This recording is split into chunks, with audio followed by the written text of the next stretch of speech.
Okay, Bezos Hashem will learn tonight again. 8:30 is the Kaila, right? What we'll try to do is we'll try to finish the Perek tonight. That way tomorrow we'll start, it's called Hagozel Basra. There's two chapters here that are called Hagozel. This is called Hagozel Kamma. Hagozel Eitzim is a Hagozel Kamma, and Hagozel Amachal is called Hagozel Basra. Kamma and Basra is first and last. First Hagozel, the second Hagozel, because two chapters with the same name. It's confusing. So they said So the first it's at 8:30 tonight? Yeah. Thank you. That's what we're aiming for.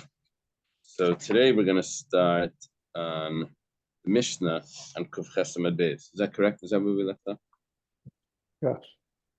Okay. Okay. The bottom of Kuf Chesed, the bottom of 108. We'll try to do 109 today, and then this evening we'll do 110 hopefully, and the beginning of 11. Huh? Oh.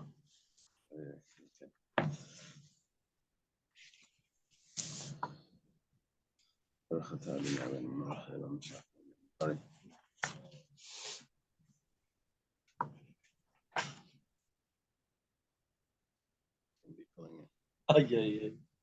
Down again? Close enough. No, he's going to realize he'll go down now. Okay, we thank Hashem that we're able to learn Torah every day. In the course of our learning, we should have basic English immediately. Let's start the Mishnah. Heichen Piktaini. Someone says, "Where's the object that I gave you to watch? It's time to give it back." Amar Lai Avad. 108b. At the end of it. Kuf. Here, let me show you. One more page. Yes. Turn one page. Get one. Right over there by the Mishnah. Samalay Avad. He says that I lost it. Mashbiachani. He says I'm administering an oath to you. Amar Amen. He says okay. He accepts the oath.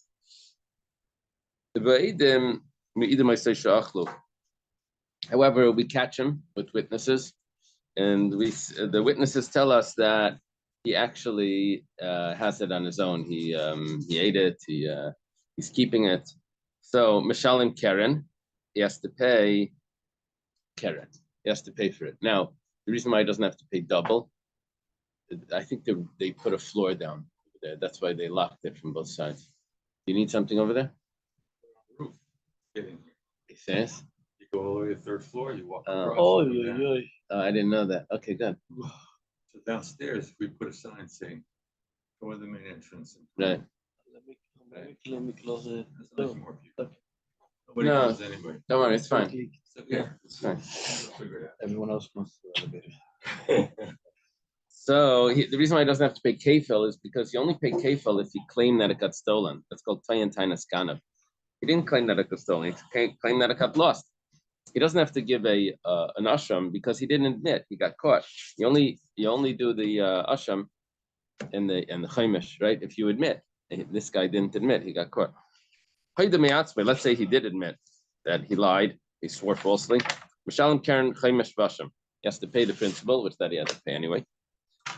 Yeah, but he has to also add the fifth and the asham, which is a guilt offering, a ram. Heichen B'Taini, if the person tells him, "Where's my object that I gave you to watch?" Amalei Nignav, says, "Got stolen." Aha! Now the case changes, right? Switches from if he says it got lost to if it got stolen. Mashbiachani, administering an oath to you. Amar Amin, he accepts the oath. And then witnesses come, tell us that he actually stole it himself. That's when he has to pay double. Okay.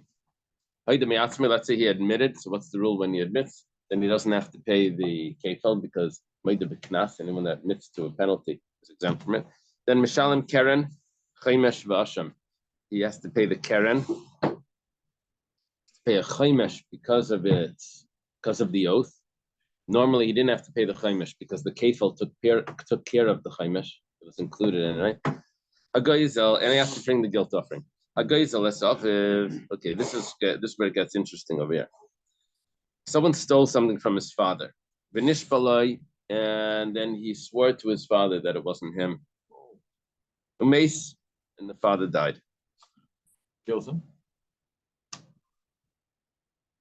Doesn't say that. It's confusing, guys.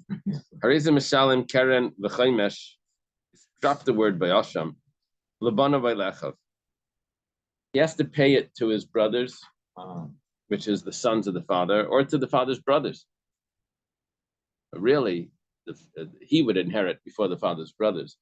But the idea over here is that we don't let him get out of a theft without any sort of returning.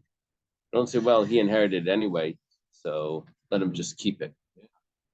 We don't do that. We say you have to do a returning. Like the mitzvah hashava is to return it. You have to take it out of his possession any way possible.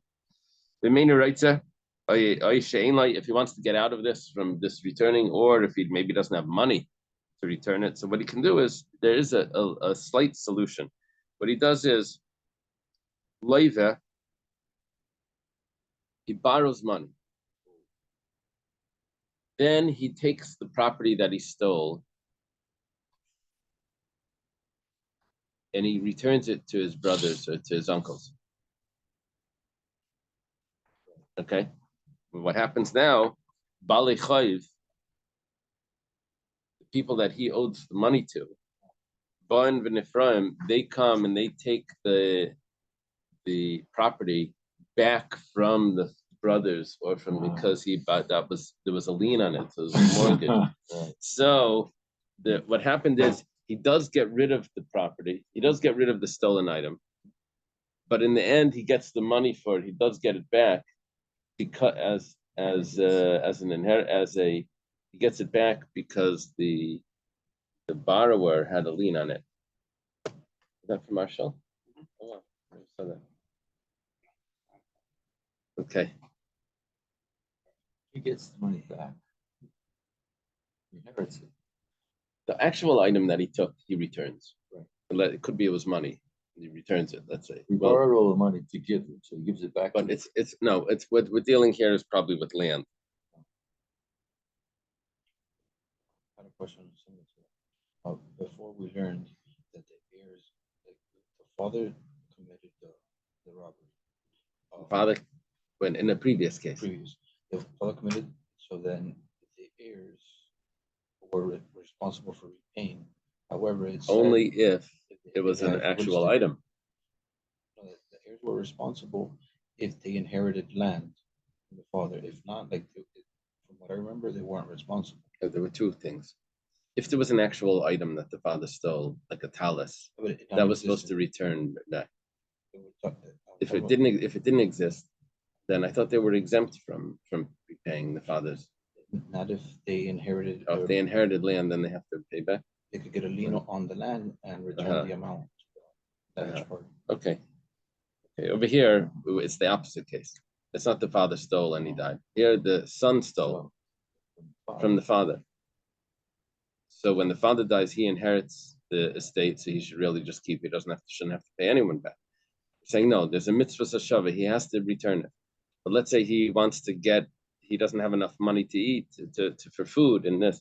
He said, well, we have a slight solution. He can borrow money, return the land, let the person come and collect the land from the brothers that he paid it to, and meanwhile he is left with the extra money. In this case, it doesn't matter if he inherited land or not. He always has to return it, get a loan, figure it out. He stole. He stole. It's not that he inherited a. Okay. If someone tells his son, Kainam, yatan enemy, making it prohibited for you to have any benefit from me. So, nevertheless, if the father dies, your shenut, the son still inherits. Because that oath was only while he was alive. He sort of disowned him. I don't think there's a concept in halacha of really disowning a child and saying okay, you're not part of the inheritance. Is there such a concept? Because secular law have rights. Parents could just leave their kids out of their will. Okay, but in Torah law, there's a certain Torah law. it wasn't there this thing in the parshas that you can't make this wife the child of this wife significant over the wife that you hate or something. I don't think you're allowed to do that. You weren't allowed to switch it around because you like one or you don't like the other one. Ben Suer Moller. He dies. He doesn't inherit. Oh, There, from what I remember, the only way around it would be if, while he's alive, Yeah, you can give all your property away beforehand, and so you're left with nothing. But I'm sorry. Just get rid of Get everything. rid of everything, spend it all. Okay. Give it all away. this one here, it says. There was this older guy that anyway, he used to like to take myself and another guy out to restaurants. He was an older guy, and we would go to these nice restaurants. We'd eat over there. Anyway, I told my friend, I said, I feel bad. He has money, but he's using it up. He's spending it like this. I said, don't worry. You don't need to save money for inheritance. Don't worry.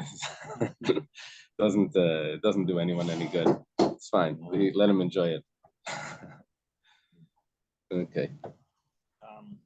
In the Mishnah, it says at the beginning that first he made an oath but consumed it, and then the other, and it goes and says that it was stolen, but he wasn't being honest about it. So I don't see why one is a double payment and the other is just. Well, very good. The first case, he claims that it was lost. The second case, he claims that it was stolen.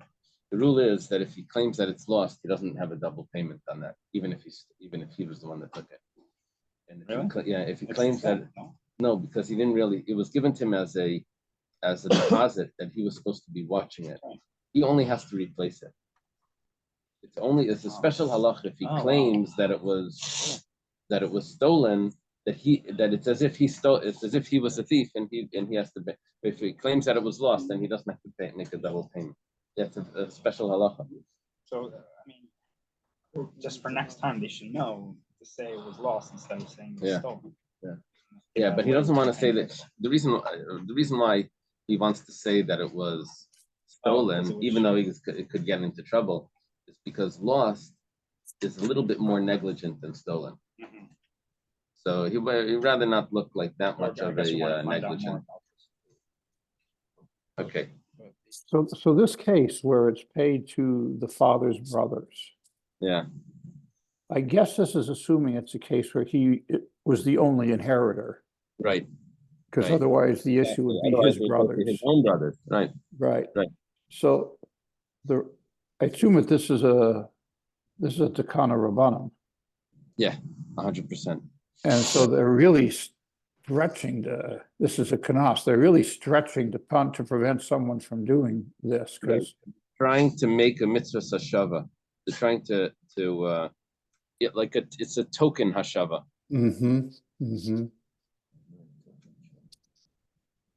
Hashava token. From the notes, it seems like he loses all rights to that item. He loses the rights to the item that he stole because he returns it. Good. Yeah, but he can get it back. Right? He doesn't get it back. Not even 100%. the portion that Exactly. He doesn't get it back, but he does have a solution. He borrows money and lets the creditor take it from them. So then he does end up with an inheritance. So he borrows money from somebody. Then He borrows money from a third party. Right. He takes the property or whatever from his inheritance, and he gives it to his back to his brothers or so he doesn't have the inheritance. He returned it. He did the mitzvah. He did the mitzvah of returning the stolen thing. Then the creditor comes in and says, that fellow owed me money and he had a property that ends up in your territory. So now I'm extracting that property because he owes me money. It turns out he ends up with keeping the borrowed money because the creditor got his money back from his inheritance. So he does end up, he has a solution out of this. He did a mitzvah hashava, even though the actual funds don't actually end up by the brothers; they end up back in his pocket. But he's still okay. No wonder, like, one over. Let's say Stolen is validated. you can't even think of such tricks. Let's say the father says, So his stolenness is validated. And he keeps it. yeah, but that's because he inherited, right? But he also fulfilled the shav. There's no guilt offering. No, there's only a guilt offering if he admitted to the father while the father's alive. We'll have to see soon what exactly. No suffers, no. Right.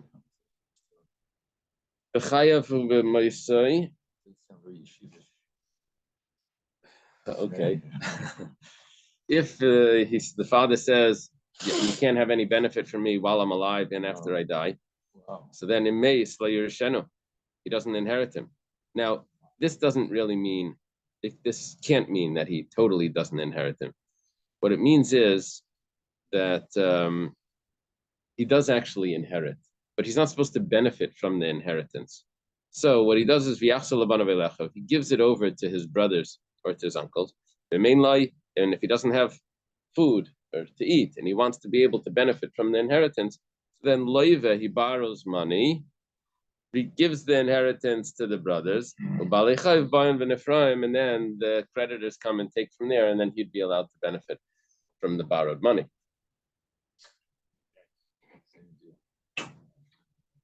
Same story, right? Amar Rabbi Yosef. Rabbi Yosef says, we're talking about now if he doesn't have any inheritors at all, his father doesn't have brothers, he doesn't have his own brothers, so you can give it to tzedakah. A lot of times people say, "Oh, you found something. What should I do with it?" You say give it to tzedakah. So why tzedakah? What's the source for tzedakah? Tzedakah it didn't lose the money.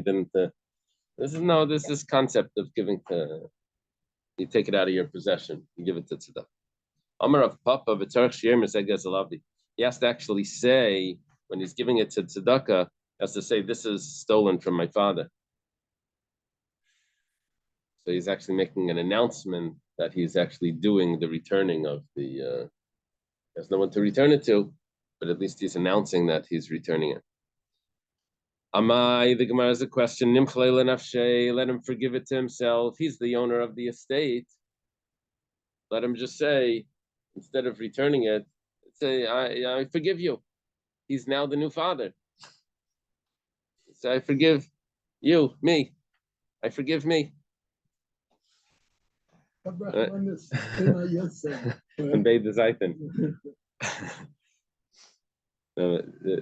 guy Leo.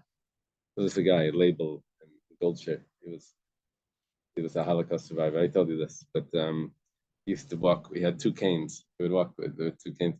He says, "Habrachmanis, ben a yasim from Beit Zayten." I'm an orphan from both sides, but he was in his 90s. But just okay. So let him forgive it to himself. Milay Tanan. We even have a Mishnah. We said that there was a possibility for this to happen if the person that was stolen from forgives him from the paying the principal, but he didn't forgive the chaimesh. So we had this whole thing that was considered that what he forgave. It means he fulfilled the mitzvah of returning it without actually returning it because the guy forgave it.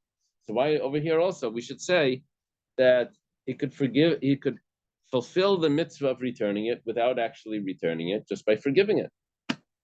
Alma bar mechilu. You see that this concept is something that could just be forgiven. It doesn't actually need to be transferred over.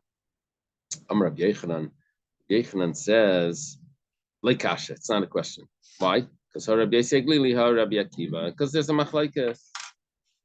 You're quoting to me from another Mishnah that says Machalei Sakeren. That's a different opinion. That's Rabbi Yisrael Glili's opinion. Over here, we would be following Rabbi Akiva, who holds that you can't do that. You actually have to return it. Mechila, forgiving, doesn't work. The Tanya was started in a brayso. If the person has no relatives, lashav asham, to return the principal. Asham over here means principal. We'll see in the next Mishnah tonight, I guess.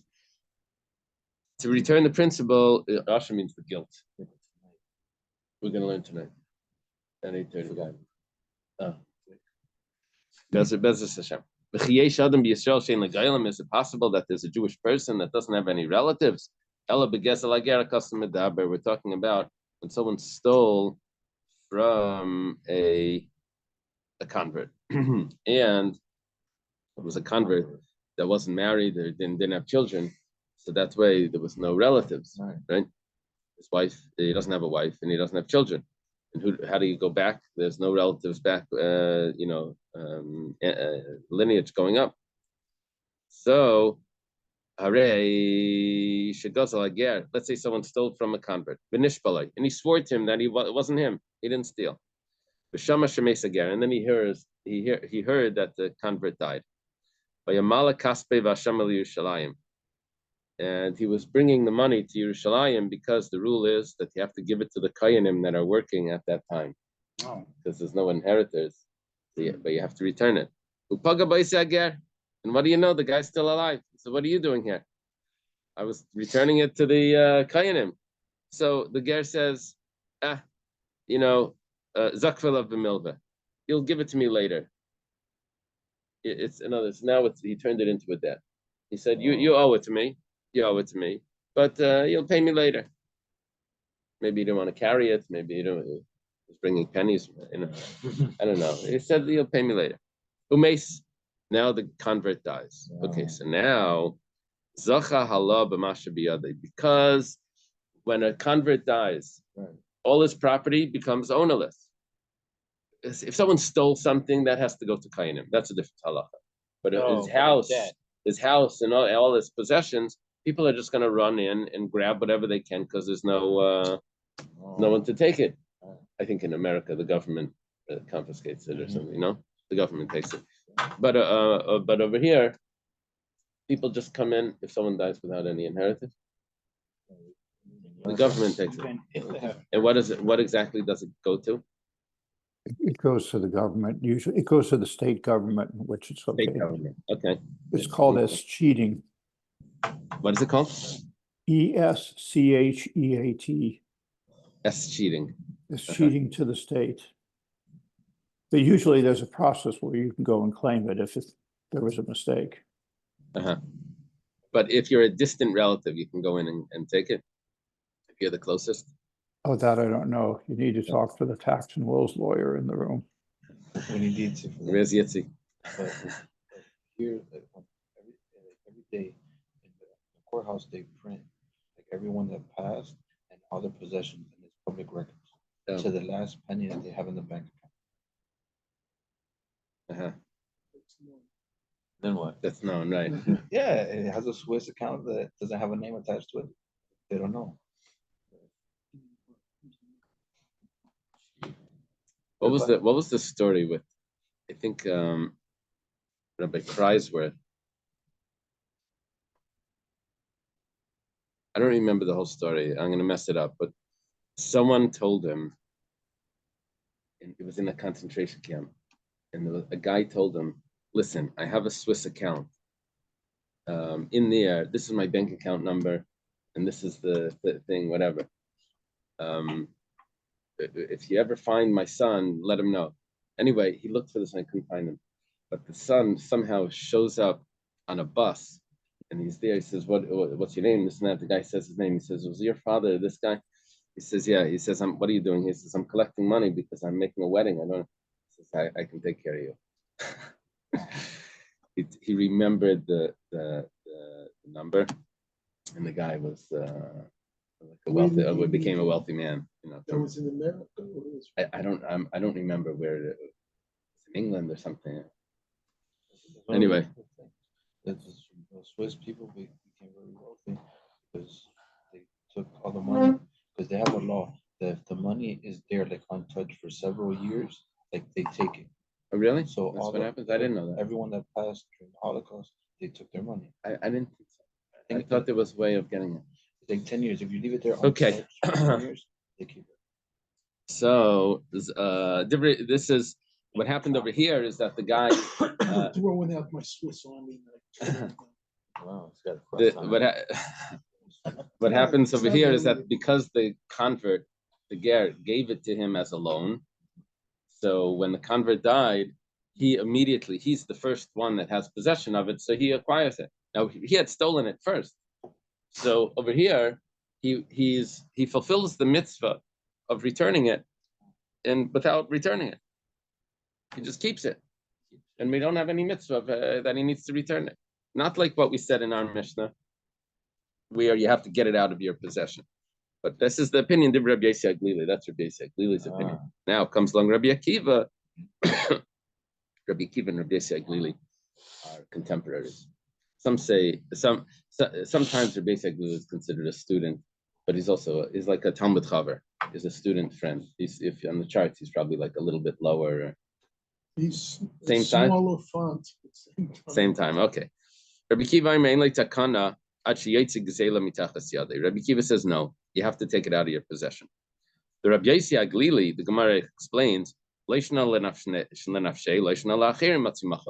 understanding that the person can not only forgive it for someone else, but he can even forgive it to himself. In other words, as an inheritor. As an inheritor, he can even forgive it. Now, there was two cases here, really. One was when he stole from the convert. Let's take a different. Let's say when he stole from a person and the person said, you don't have to pay me back. Machalaya sakaren, that was a Mishnah.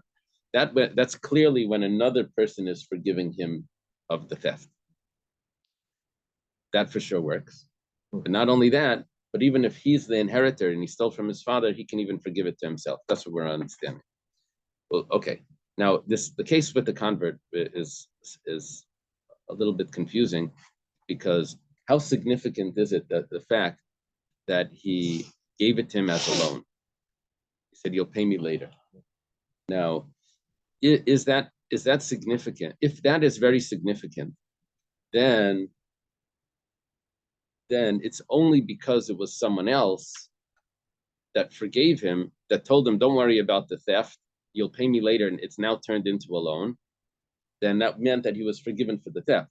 But if that's not really significant, if you can ignore that detail, then that would mean that he had stolen. And even if he never was zakfal of milva, even if it never became a debt, then he would still be able to just forgive it to himself, because he now inherits the from the convert, just like he inherits from his father, and he can forgive it to himself. So this case is, you could pull it two ways, but we do have two cases, the polar cases of forgiving it to himself because he inherited from his father, and we have the forgiving it to someone else because machalaya sakaren, if he forgives the principal. We're assuming now that Rabbi Yossi Aglili holds that there's no difference between those cases. If someone else can forgive it to you, you can also forgive it to himself. Rabbi Akiva. According to Rabbi Akiva, it's the opposite. Rabbi Akiva, even for someone else, he can't forgive it. Okay, so that Mishnah that we had before, that machalaya sakaren, is going to have to be only according to the opinion of Rabbi Yossi Aglili, because Rabbi Akiva wouldn't hold of that, where you can forgive a theft. The Rabbi Yossi, the Gemara explains, even if the convert never told him that you'll pay me later. So why did he mention that case if that's not significant? It's coming to teach me the strength of Rabbi Akiva, that's so strict. Even in a case where he tells him you'll pay me later, he still has to actually get it out of his possession, even though the guy sort of forgave it as a theft. Nevertheless, it's this. So we said it for Rabbi Akiva, we didn't say it for Rabbi Yossi Aglili. For Rabbi Yossi Aglili, that's not necessary.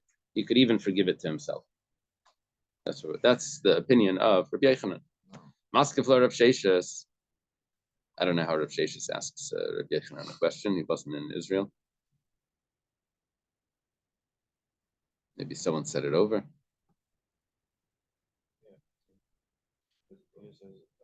Yochanan's interpretation is rejected. Rav Sheshes objected to this because probably one of Rav Yochanan's students. Usually,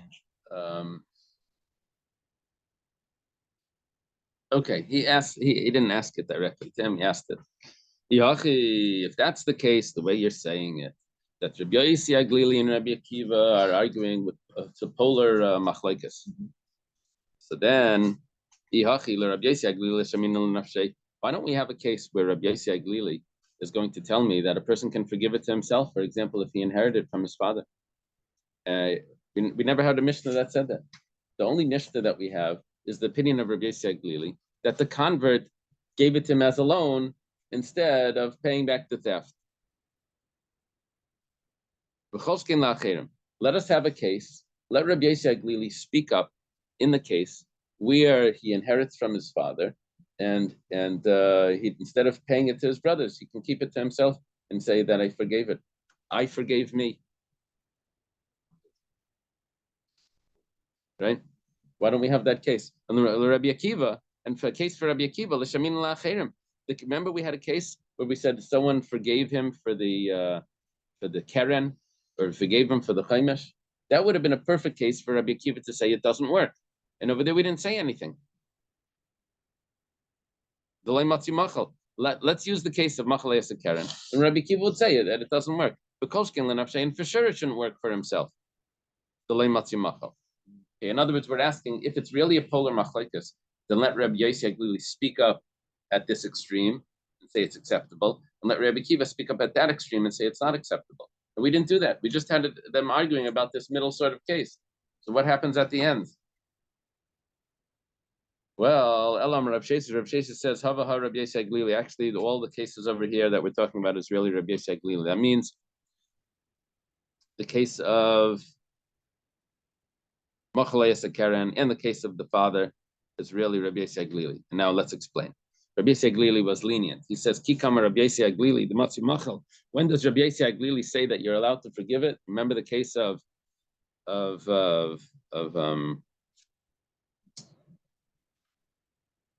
Machalei Keren? That's la'acherim. That's for others.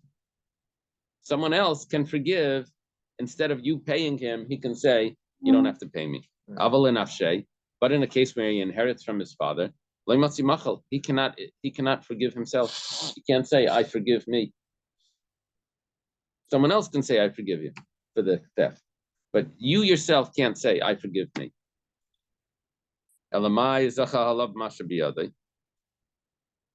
So what does it mean when, in the case with the convert, that he acquires from the convert the theft money? He says that's very specific. That's because the convert said, you pay me later. Pay me later means that don't worry about the theft. It's just a regular loan. So the other person had forgiven him already. And that Rabbi Yossi Aglili accepts. That's Rabbi Shesh's interpretation. Different than Rabbi Yochanan that said that a person can forgive himself. Rava says, Rabbi Akiva, it's the opposite. Everything that we're saying here is Rabbi Akiva. When did Rabbi Akiva say that a person can't forgive? That's to himself. It's Rabbi Akiva's view that said that the inheritor can't say, I forgive me. But Rabbi Yossi Aglili would say that he can say that. Right? We're coming out with Rava is that Rabbi Yossi Aglili is a very lenient opinion where a person can even forgive himself of a theft that he stole from his father. But for someone else, Rabbi Akiva would hold Matzi Machal. So that Mishnah, according to Rabbi, he's lowering the standard for Rabbi Akiva. But Rabbi Akiva now accepts that someone else can forgive the theft. So what happened by the convert? Michlal. Rabbi Yossi Aglili said, we're on top of 109b. But according to Rabbi Yossi Aglili, then a person can forgive even to himself. Okay, so that means in the case of the father, he stole from his father, according to Rabbi Yossi Aglili, he would actually be allowed to say, I forgive me. Our Mishnah didn't say that because our Mishnah didn't say that because our Mishnah is the opinion of Rabbi Akiva. Why can't you make a Kalvachomi? Says, any of them is Russia. Guy can't convict himself unduly. If he can't convict himself unduly, to Russia, certainly he can't forgive himself. Why? Why not? Because a person can't make himself a Russia. Let's say the reason is because he's related. Because it's easier to indict yourself than to forgive yourself. No, let's say the reason is because he's related and he can't testify against himself. He's related to himself. can't testify against his relatives. He can't testify against. Let's say that. That's one of the possibilities. So why can't he say that I forgive myself from paying the money? I'm the inheritor. I'm the trustee of this estate, and I should be paying back the estate, but I'm the trustee. I forgive it. Right. Right, but it doesn't have to do with another mismatch, Russia. Okay. According to this, Oh, it's this. you cover yourself with yourself. right. According to this,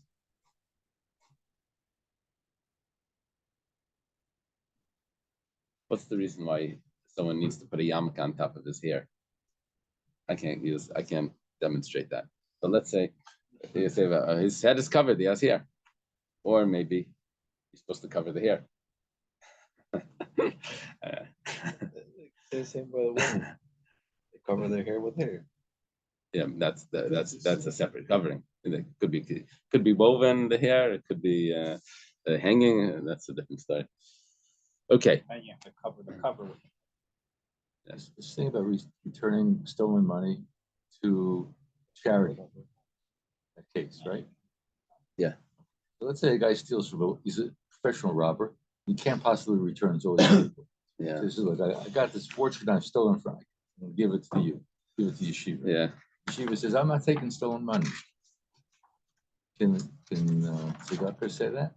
You can't absolve yourself. We had a Mishnah before where we said that someone that stole from a lot of people, like a tax collector, so he should do something for the public. And then But we what was return the it. example that he should do? Do you remember what it said? It said that he should do something for the public. I think it was like to give the tzedakah. No, but I thought it said like fixing the streets or something, or that it gave something of some public service you should do. Yeah, So today they donate a building and put their name on it. This is in stolen money. Makabli, This I'm building is Mike built with the stolen money. of the Stolen people. by it says what they people. do is Yasmin Tzarchi Tzibur, what do? They make wells for people to drink from. Public And then when the people, public fountains, when the people come, that they took from, they'll end up drinking from it and they'll end up getting paid back. Okay, we're holding now. The Gemara has a very interesting question. Don't throw money in the wells. It's not how they get paid. They stick their hand in and pick it out. We have a slight problem now. If, according to Rabbi Yossi Aglili, a person is allowed to forgive himself. So, when the Torah tells me that if someone stole from a convert that doesn't have relatives, he's supposed to give it back to a kohen that's serving at that time when he gives it back. Well, what turns out is that because the convert's property is acquired by anyone that comes in and takes it, so right when the convert dies, this thief acquires that property. And because he's allowed to forgive himself, so he says, really, I should be giving this back, but because I own it now, I don't have to give it back. I forgive myself. I'm the trustee on this. I don't have to give this back to he could forgive himself, according to Rabbi Yossi clearly. So how does the Torah ever require him to return it to the Kohanim? He could always forgive himself, according to Rava.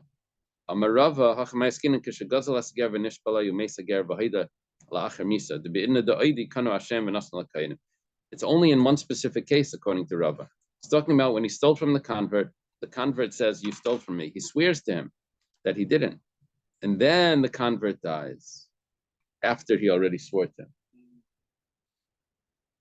So what happens then? False oath, right? So then he admits after death, because at the time of admitting,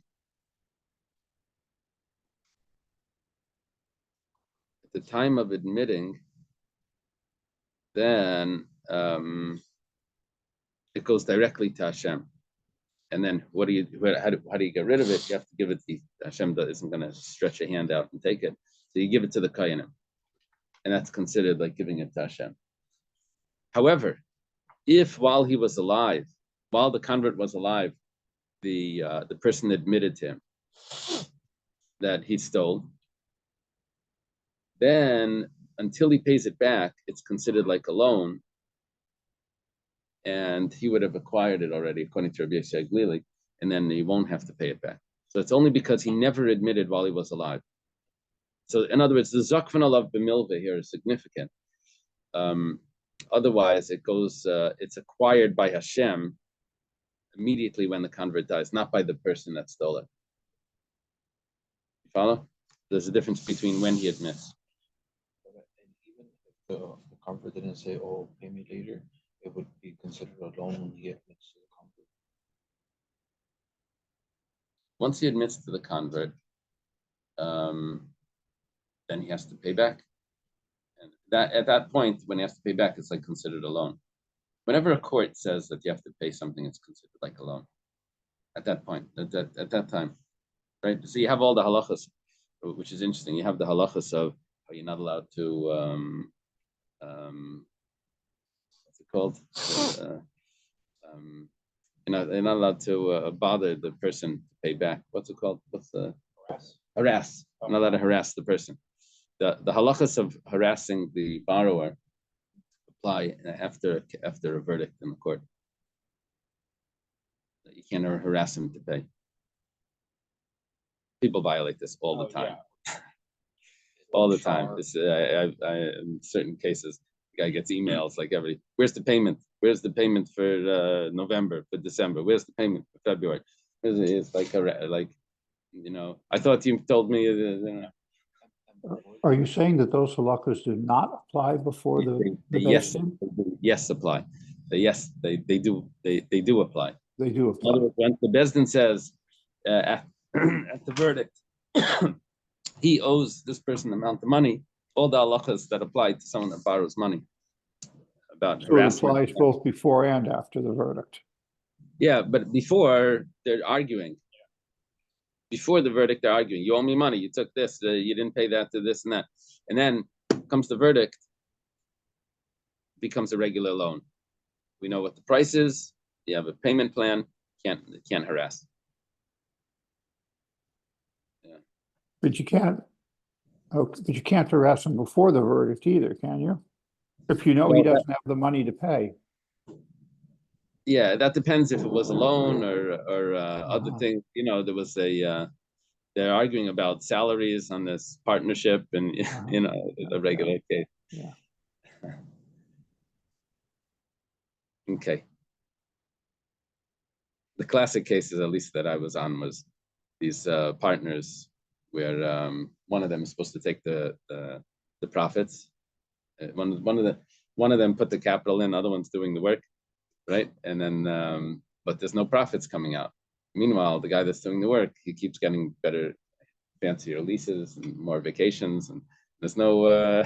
As I'm saying, it's already so many years. Where's the income? He says, no, I need it for the company. I have to show them that I'm. Anyway, okay. Boy Ravina. Ravina says, we only have in the Torah a Gezel Ager. What about if someone steals from a convertess? Mahu. It says Ish Amarachmana. Mainly Ish Goyal. It says if the man doesn't have relatives. The Torah says if a man doesn't have relatives. It doesn't say if a woman doesn't have relatives. Isha. Or maybe Orchid the Crow. That's just typical for the pasuk to say that.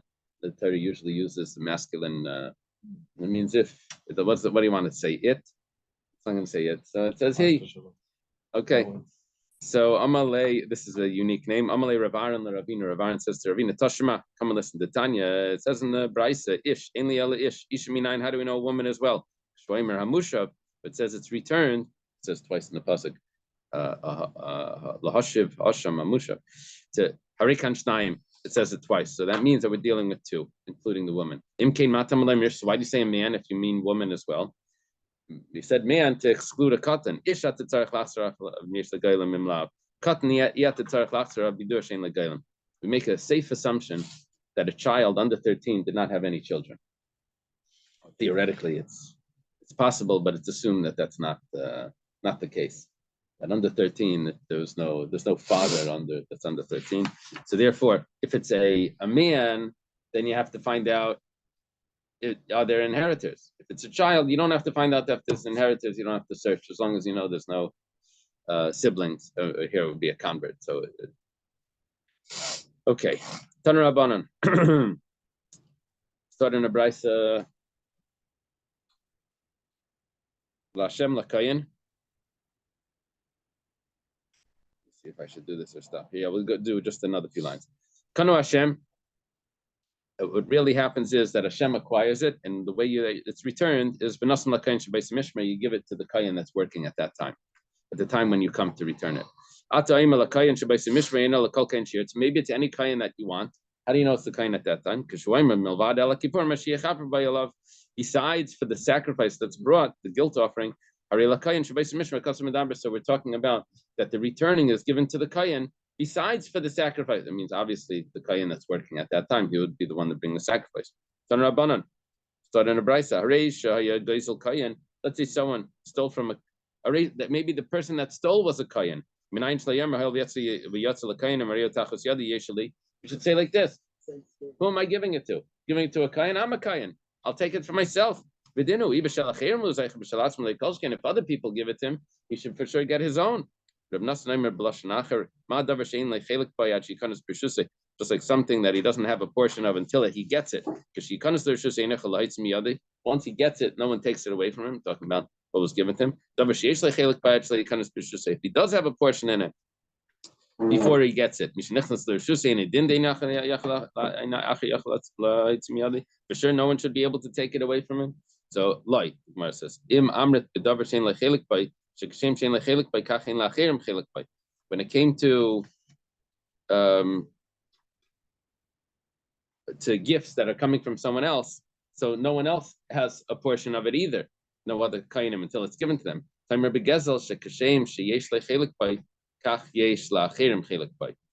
when it comes to the stolen, just like he has a portion, everyone else has a portion as well. And it's given to all his brothers. The kain. Let's leave it over here. Okay. So even if kain steals, it has to be extracted from him. Okay. Thank you. Thank you. Have a good day.